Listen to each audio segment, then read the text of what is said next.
Confessions of an Accountant, where no topic is off the ledger.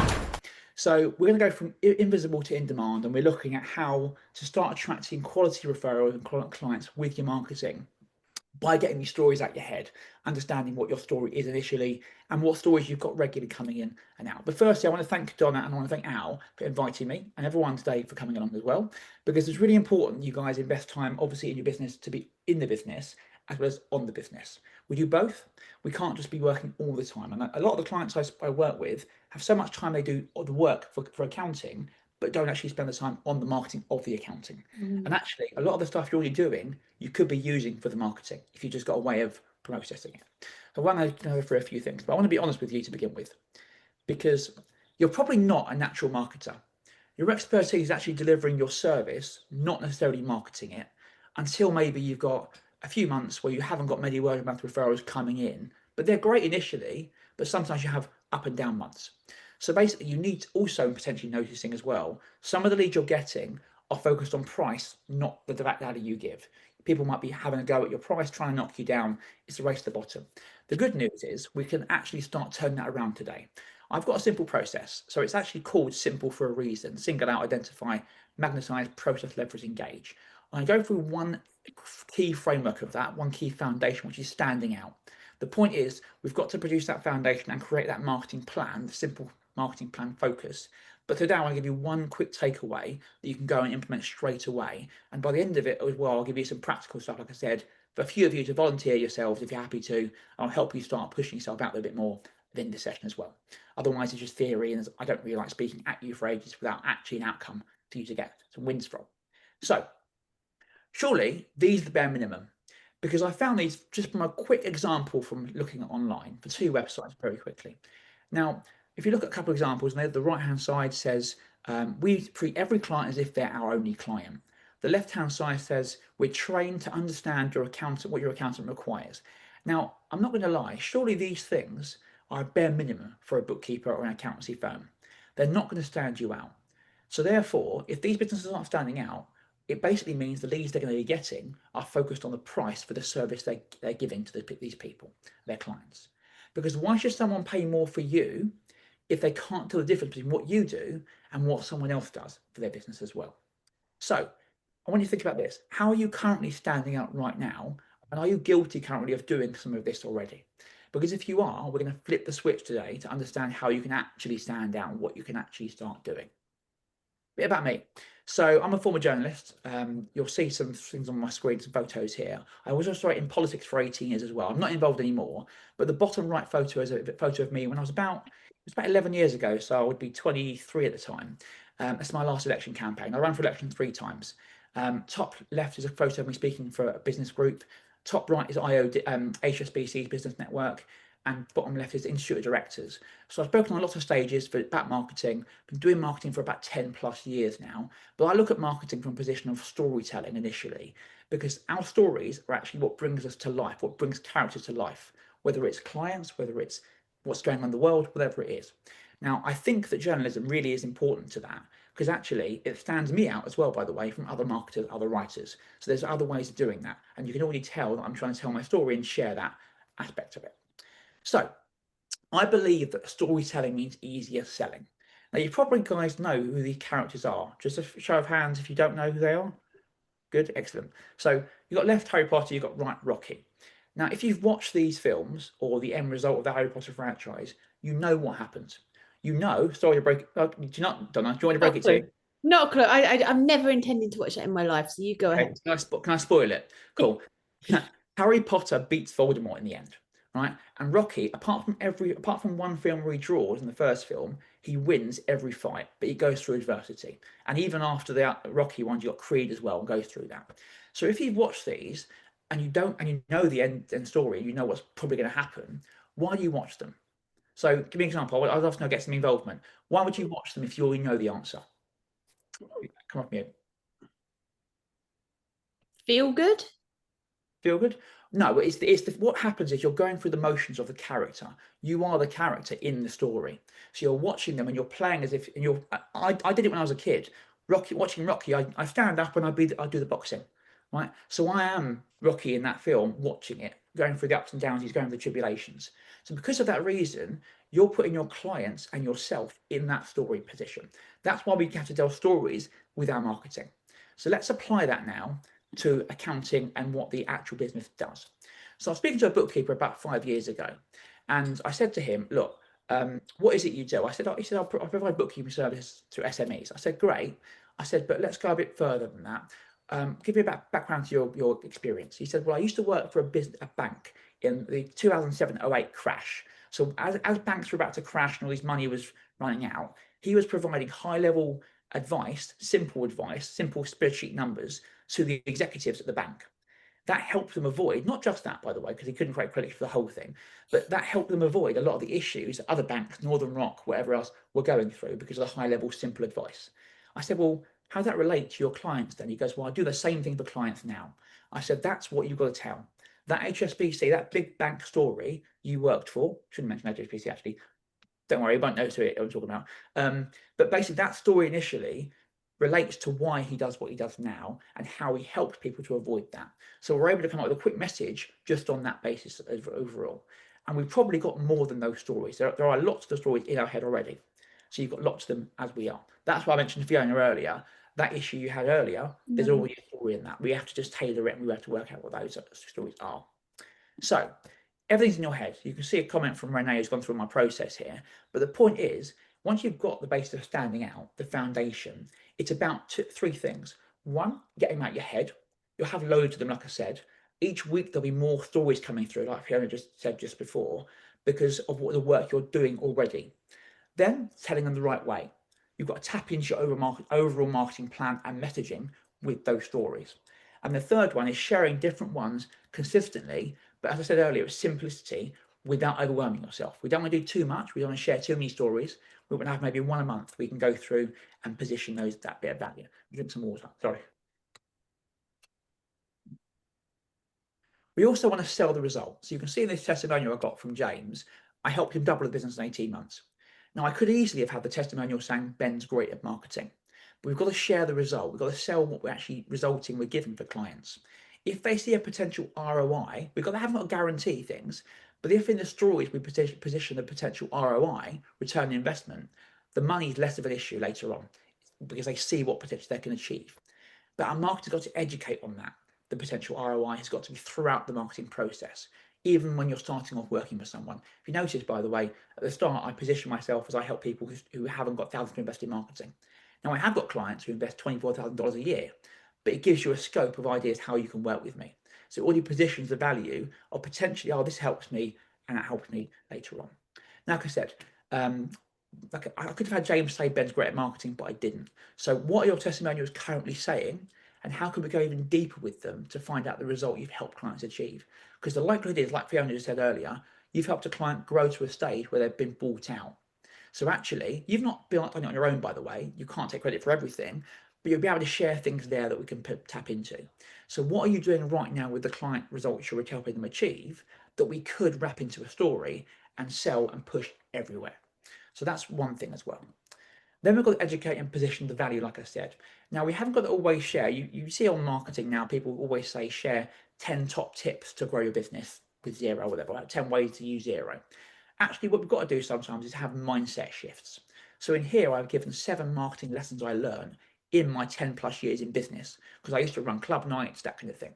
So for example, I've shared those marketing lessons to actually help you understand a lesson, not necessarily a tip to per se. It's not going to help you implement it fully, but it's going to give you a shift that might help you change your mindset with it.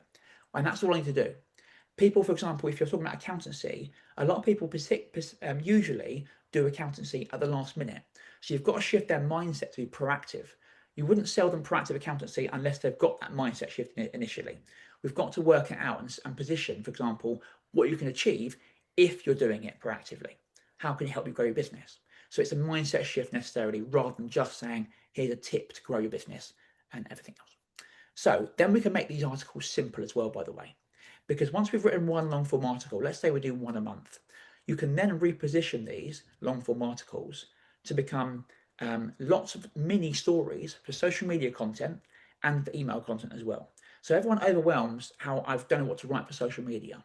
I write one article a month normally. This is part of a 3-part series, by the way, this I'm sharing right now. I've got one article, I share it into social media posts that position back to the same article, and then will we share that as emails as well to go out to, and I might share the same story in 3 months' time in a different way. So actually we've got loads of stories to write about, and you can have unlimited content, but it's all in your head. Just get it out there. So that's enough of the theory. I've talked for a fair bit of time on this, but I want to ask for a volunteer in a second. And I'm already got Fiona's not on mute, so I'm going to tap into Fiona in a second because I think you're happy to do that, Fiona. But we're recording, so if you don't want to record, that's fine. But if you want to delve a bit deeper, by the way, I've got a QR code. Scan the QR code or visit the link on the screen. I've got a free training I'm launching in about a few weeks' time, and it's going to be 30-40 minutes basically. So scan the QR code, sign up for the waiting list, and when you're on that, you'll get an email from me straight away to say you're on the list. Just make sure that email goes into your inbox rather than junk folder, and you'll get the emails later when I share more content, when I share the training. And also when it comes out, I'll share the training with you directly as well to your email. Now, what I do is go practical. So I want to ask for a volunteer. Now, if you're happy to be recorded, like I say on screen, please put your hand up and we'll go through it. I've got a few questions to ask you, and my real focus right now is to help you understand the initial story and get that really messaging there a bit more dialed in. We're not going to do loads on this, but I want to try and get you one quick shift today. Who's my first volunteer? Oh, everyone's got nervous. I think we're all looking at you, Donna, as our host. I mean, I can, but I don't want to take the opportunity from somebody else. So please don't be shy. If you'd like to, then take it, because you know it's a one-off. But goodness me, don't want to capture to get your link then. That's right, it's on the screen anyway. Yeah, no, cool. Well, I'll go unless anyone else wants to have a go. Oh, tumbleweed. You go first, Donna, and then it might make it easier. Because when I start working with clients, obviously all the time, I'm a journalist by trade, right? So when I first interview my clients, they are a bit overwhelmed initially by how many questions I'm asking them. But actually, when they're into the process, it's actually quite interesting. I know a client saying to me, look, I've got a story for you, Ben. I'm like, well, I must have imparted some wisdom onto you to give me a story back. So it starts off, watch how we do it with Donna, and then if you want to jump on, then we can do it with you afterwards. So Donna, what's your existing pitch to the room? So for what you do, give me that pitch again for what you do. Oh, crikey, it changes every time I do it. Yeah, so the accountant's best friend. I work with accountants, bookkeepers, tax, payroll professionals, and I help them with the gaps they have in their business. It could be time and resources, it could be a skills gap, it could just be needing to be put in contact with the right person to help them. Okay, so what's your existing or previous experience before you set the business up? I've worked for far too many decades in industry and practices. Okay, and what's that helped you to achieve? What's that helped you to understand about the clients you help now? It gives you a wide exposure to different business sizes, types, setups, industries, and from being both inside the machine and the external third party looking inside. Okay, and how does that relate to what you do now then? It means when somebody comes to me for advice, quite often I've got either a real life example or I've seen that happen in practice, be it good practice or bad practice. And so I can give them examples of, well, when somebody else did that, that worked really well, or that only works for that kind of client, that kind of thing.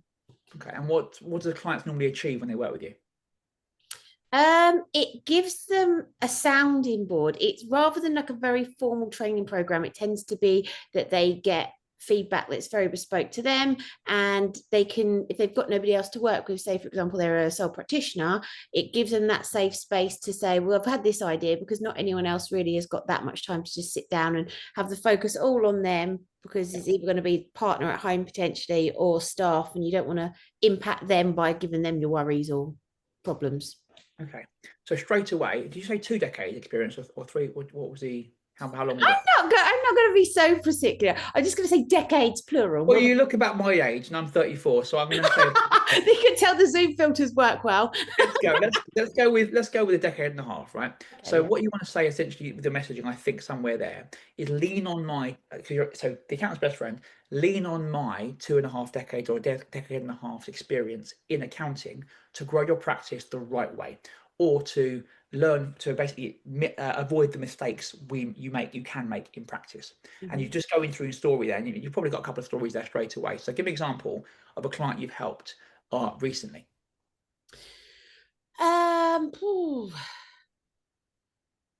it's really difficult. Don't mention the client's name, just anonymize. Well, for example, just in pure resources, I worked with a client who didn't have the time. They had a lot of deadlines impending because their practice had sort of imploded at a busier time with VAT returns and stuff. And so I can jump in, help them, but without them having to be in a long-term contract, without them having to employ staff, that kind of thing, just straight away hit the ground running because I've already got the experience for what needs to be done. I just need to point in direction of which ones they want completed. Okay, cool. And what do they achieve from that happening?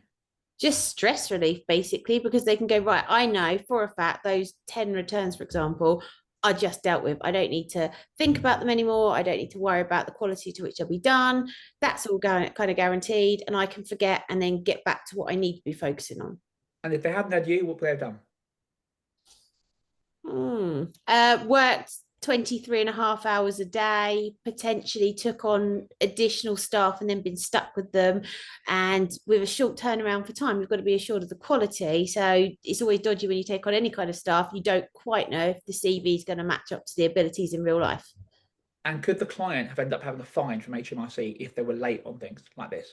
Potentially, yeah, they could have ended up with multiple issues with their clients because they've broken the trust that they'd do the job they said they'd do by the time they said they'd do it. Right, so straight away we've got some avenues there, different angles for the story there. It might be one social post going, are you currently stressed at how many hours you're working? Do you want to reduce the hours you're working? I helped a client recently to cut their working hours in half. Let's say, I'm just making this up, because I was able to go in there, offer them a short-term contract to be able to turn around the work. And they avoided a client having a penalty potentially from HMRC, which could have cost them thousands, and would have broken the trust and probably would have ruined their reputation locally as well.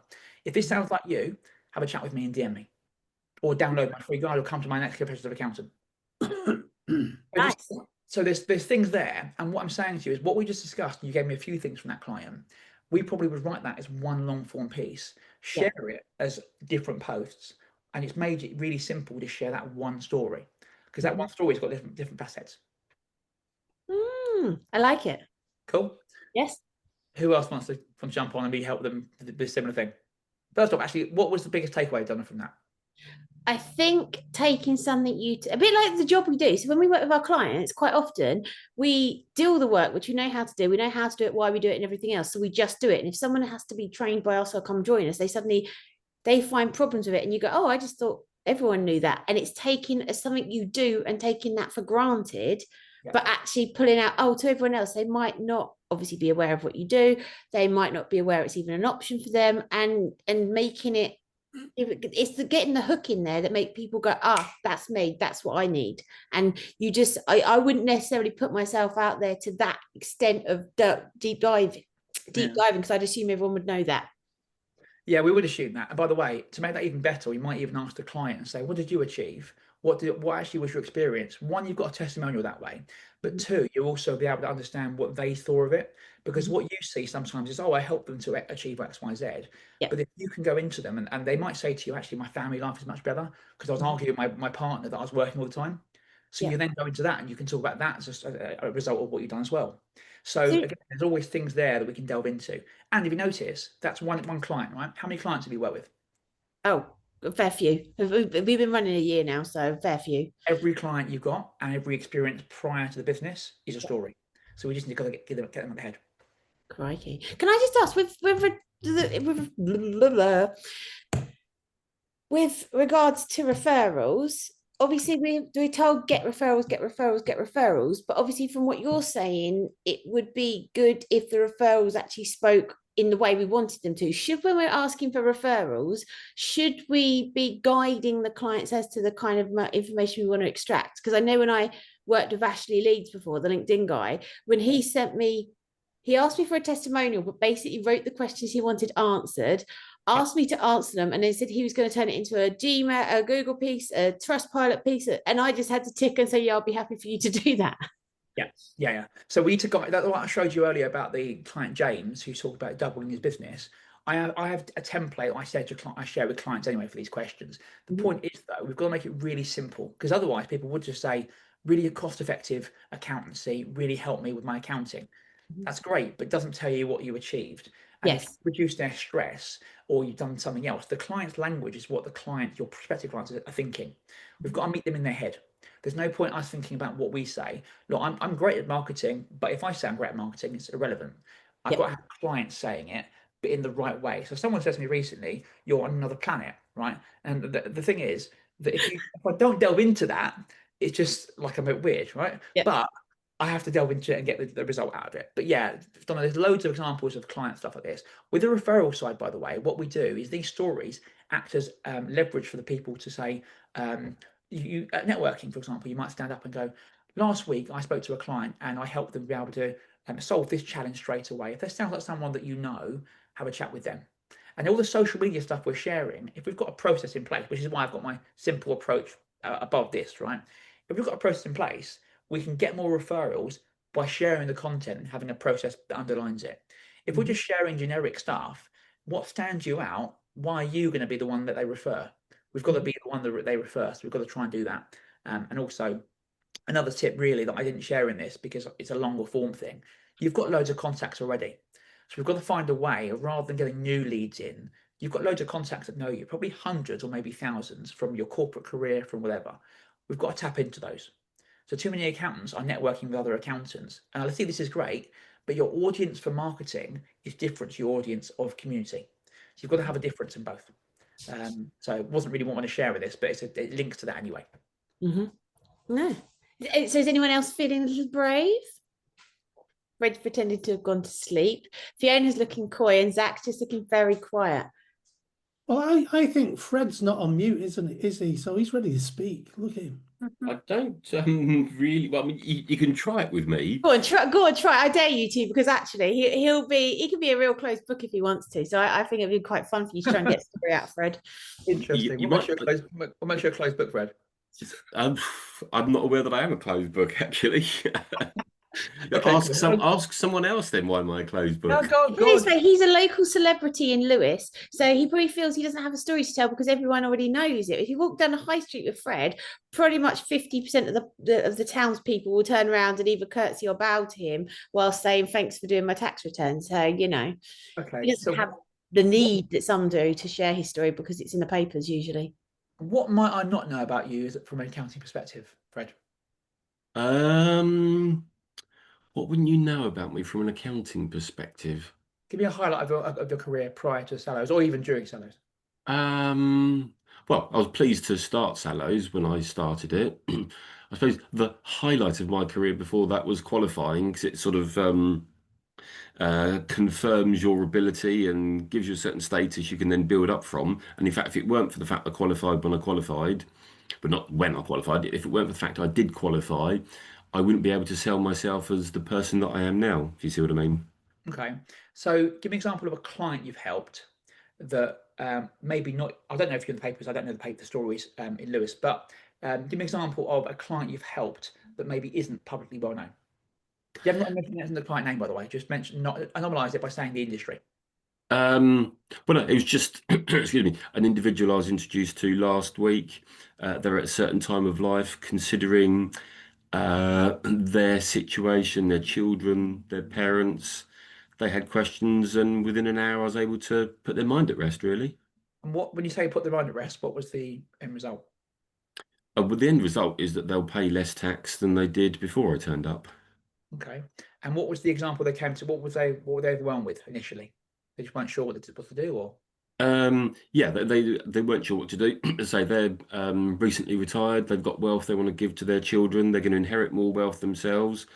I mean, dare I say they've got more money than they know what to do with, and they want an idea as to what they can do with it, or they've got an idea what to do with it, but how to go about it without causing tax liabilities, I suppose.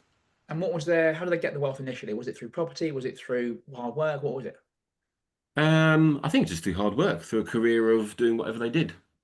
Okay, cool. So again, you've got a story there straight away you can tap into. Just a social media thing. Just say, look, I spoke to a client last week. They came to us really overwhelmed with XYZ tax issues. And because actually we're able to understand where they were from a perspective of what tax liability they might have, what they want to achieve with their life. And we always start with understanding their goals and the outcomes. We're now able, about an hour later, to understand a base plan. I'm now putting together a longer term plan for them so they can achieve that. And I'm going to chat to, I don't know if you do wills and that kind of thing, but I'm now going to chat to someone else who can provide this, that, and the other that will help their family in the longer term. So most business owners, most accountants particularly, but generally, like, if you don't know marketing, you struggle to understand what to write about. What should I share on social? Actually, if you think about what I just said to Fred just now, every week you're just talking to clients. You've got all these stories you're going through, and even if this conversation, by the way, I've got a story and I've got a few now just off this chat here today. I was chatting to an accountant today. They said to me they were struggling with understanding what stands them out. I actually asked them a couple of questions and I was able to help them do that. And for example, there's a couple of things like for Donna's I can tap into a little bit more, but I asked you, there's always stuff we can talk about. It's just if we're focusing on the day-to-day, we don't notice, oh, that was a story. We've got to just train ourselves a little bit to do that. Make sense? Confessions of an Accountant, where no topic is off the ledger.